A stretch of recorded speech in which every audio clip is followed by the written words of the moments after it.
Hey everyone, welcome back to my channel. आप देख रहे हैं कि आर स्टडी क्लासेस। आज के इस वीडियो में हम पढ़ने वाले हैं अव्यय अभिकारी शब्द, जो कि हमने इससे पिछली वीडियो में कवर किया था। तो उसमें हमने अव्यय अभिकारी शब्द और उसके जो दो भेद हैं वो अच्छी तरह से कवर कर लिए थे। अब हम नेक्स्ट जो थर्ड और बाकी के भेद हैं वो यहाँ पर कवर करेंगे। चलिए शुरू करते हैं। पिछली वीडियो में हमने क्रिया विशेषण और संबंध बोधक अव्यय कवर किया था। अब हम करेंगे समुच्चय बोधक अव्यय। तो समुच्चय बोधक अव्यय क्या होता है? जो भी शब्दों या वे शब्द जो दो वाक्यों या दो शब्दों को आपस में जोड़ते हैं वो क्या है? समुच्चय बोधक अव्यय होते हैं। जहाँ भी आपको दिखेगा कि हाँ भाई यहाँ पर दो शब्द या दो वाक्यों को जोड़ने का एक शब्द कार्य कर रहा है, तो वो क्या है? समुच्चय बोधक अव्यय है। जैसे कि हम और तुम सदा साथ रहेंगे, तो और क्या है यहाँ पर? और जो है वो हम और तुम को जोड़ने का कार्य कर रहा है, तो ये क्या है? समुच्चय बोधक अव्यय है। गांधी जी ने हमें सत्य और अहिंसा का पाठ पढ़ाया। इसके बाद आता है समुच्चय बोधक अव्यय के भेद। समुच्चय बोधक अव्यय के दो भेद होते हैं, समानाधिकरण और व्यधिकरण। जो समानाधिकरण समुच्चय बोधक अव्यय होता है उसमें समान घटकों, वाक्यांशों और वाक्यों को आपस में जोड़ने का कार्य किया जाता है। ठीक है, जैसे कि प्रियांशी बहुत खेलती है और पढ़ती भी है। जो समानाधिकरण समुच्चय बोधक अव्यय है उसके चार भेद होते हैं: संयोजक, विकल्पक, विरोध दर्शक और परिणाम दर्शक। तो संयोजक क्या है? कि भली भांति जोड़ने वाला, जो एकदम अच्छे से दो पदों को, वाक्यों को जोड़ता है, वो संयोजक हो जाता है। जैसे सुरेश, राम तथा रहीम अपने घर चले गए, पापा बाजार गए और दिवेश आया। ठीक है, एकदम सिंपल, अच्छी तरह से इसमें जोड़ दिया जाता है शब्दों को या वाक्यों को। उसके बाद होता है विकल्पक। वे शब्द जो वाक्यों या वाक्यांशों में विकल्प बताते हैं, ठीक है, किसी भी प्रकार का, कि जैसे पढ़ो या घर जाओ।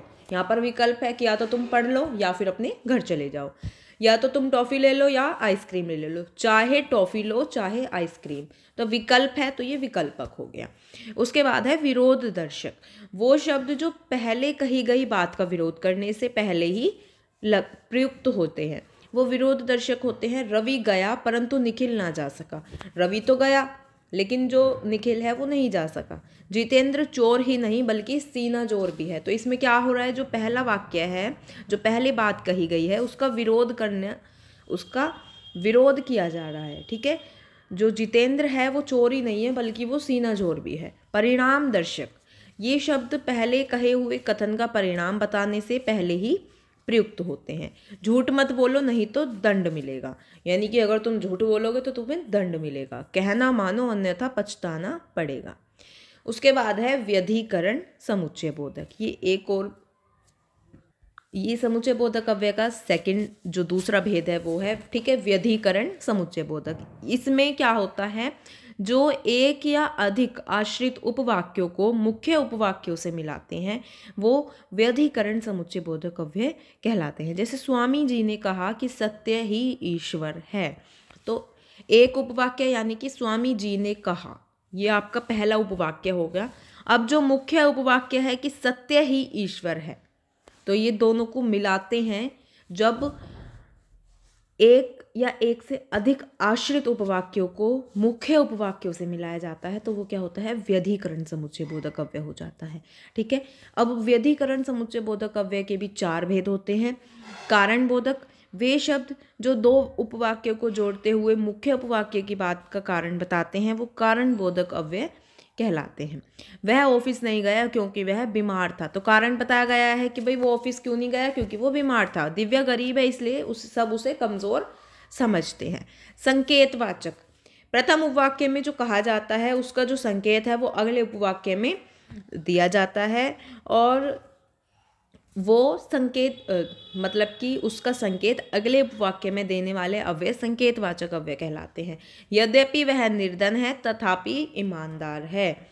वो निर्धन है लेकिन वो ईमानदार है। ठीक है, यदि तुम चाहो तो पढ़ सकते हो। तो यहाँ पर संकेत दिया गया है कि अगर तुम चाहो तो तुम पढ़ सकते हो। स्वरूप बोधक, वे अव्यय जो पहले के उपवाक्य या वाक्यांशों के अर्थ को और भी अधिक स्पष्ट करते हैं वो स्वरूप बोधक होते हैं। आज 14 सितंबर अर्थात हिंदी दिवस है, कि 14 सितंबर तो है लेकिन क्या है? हिंदी दिवस है आज। चांद इतना सफ़ेद है मानो उसमें दूध की नदियाँ बहती हूँ।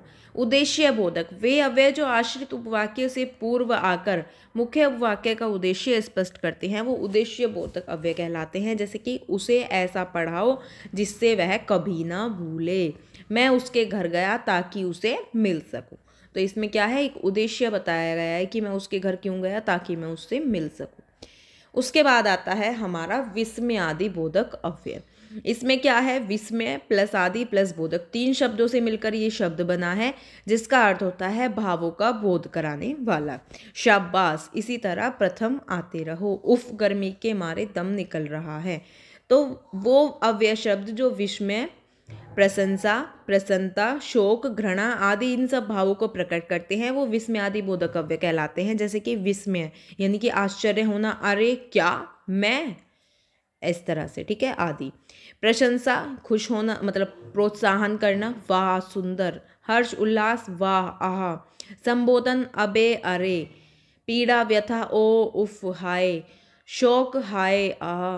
भय, हाय अरे। चेतावनी, सावधान खबरदार बचो आदि। आशीर्वाद, शाबाश, बने रहो, दीर्घायु हो।